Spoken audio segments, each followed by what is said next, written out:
Bonjour à toutes et à tous, j'espère que vous allez bien. Alors aujourd'hui, je vais réaliser une vidéo pour vous parler de mon expérience au Cross du Figaro.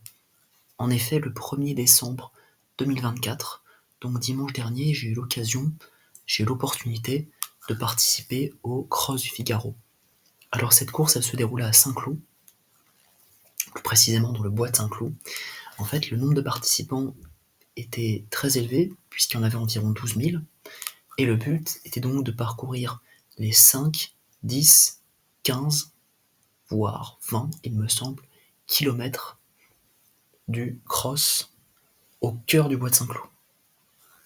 Alors, c'est un parcours qui est réputé pour n'être absolument pas simple. Il faut savoir que le terrain est boueux. Généralement, voilà, la course se déroule en plein cœur de la forêt.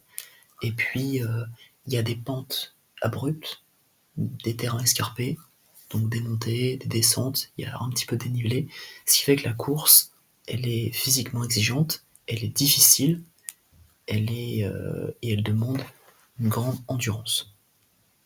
Alors ce qu'il faut savoir, c'est qu'en fait, moi je suis assez sportif, voilà, je vais fréquemment nager, donc j'apprécie la natation, et je ne suis pas du tout un coureur expert. Oui. Par contre, j'aime les défis sportifs, j'aime me surpasser, me dépasser, repousser mes limites et sortir de ma zone de confort. J'aime aussi découvrir, apprendre.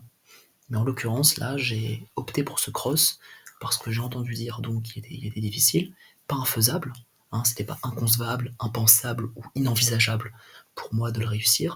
Mais voilà, c'est vrai que je m'y suis inscrit il y a à peu près un mois en me disant que ça allait être un défi, une épreuve à surmonter, mais que j'en retirerais un profond sentiment de fierté à la fin. Et donc c'est ce que je me suis dit.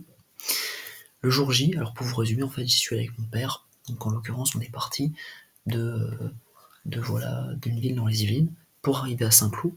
On est arrivé là-bas, donc on est monté progressivement, donc sur une sorte de colline pour atteindre la piste de départ. Il faut savoir que déjà, la colline, elle était, on va dire,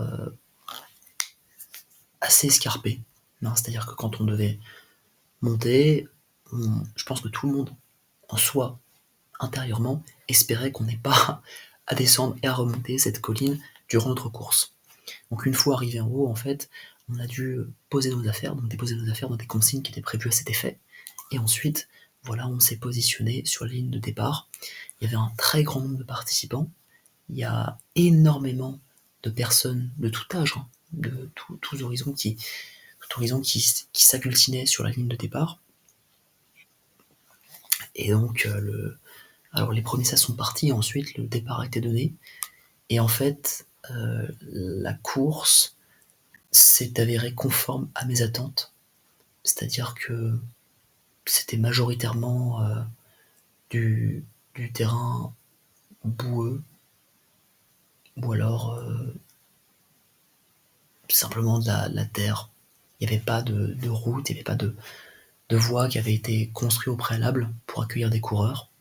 Donc c'était vraiment exclusivement dans la forêt. Et au final, le parcours était constitué de 2 boucles. Donc il fallait réaliser ces 2 boucles pour finir la distance de 10 km. Ensuite, voilà, je suis parvenu, je dirais, assez aisément, même si ça m'a demandé des efforts. Attention, ça m'a demandé de la persévérance, il fallait être opiniâtre, tenace, pour arriver jusqu'au bout de cette course, pour accomplir cette prouesse en soi, que de finir le Cross du Figaro. Et ensuite, bah voilà, la consécration, ça a été la médaille, d'avoir cette médaille qui récompense les efforts accomplis pour finir cette course du Figaro. C'est vraiment exceptionnel, quoi. Mais voilà, je voulais simplement vous partager mon expérience sur cette course et vous dire que je l'ai appréciée, que je vous conseille de la faire aussi. Je pense que c'est quelque chose, voilà, que vous ne regretterez pas. Vous ne regretterez pas. Et ça peut vraiment avoir une très grande influence sur votre trajectoire sportive. Et je dirais que ça peut aussi avoir une influence, le fait de pratiquer un sport régulièrement, sur votre bien-être, sur votre santé, et même sur votre sphère professionnelle, parce qu'en soi, le fait, voilà, d'être en bonne condition physique, de s'entretenir, ça peut avoir une influence très positive sur vos performances au travail. Donc voilà, n'hésitez pas à pratiquer une activité physique régulière et à participer à ce genre de courses, notamment le Creux du Figaro, mais pas uniquement, pas spécifiquement le Creux du Figaro. Hein. N'hésitez pas à faire d'autres courses, hein, comme les 20 km de Paris, les 10 km de la Tour Eiffel. Voilà, surtout, si vous l'envisagez, si vous y pensez, n'hésitez surtout pas. En tout cas, j'espère que cette vidéo vous aura plu, et je vous souhaite une bonne soirée.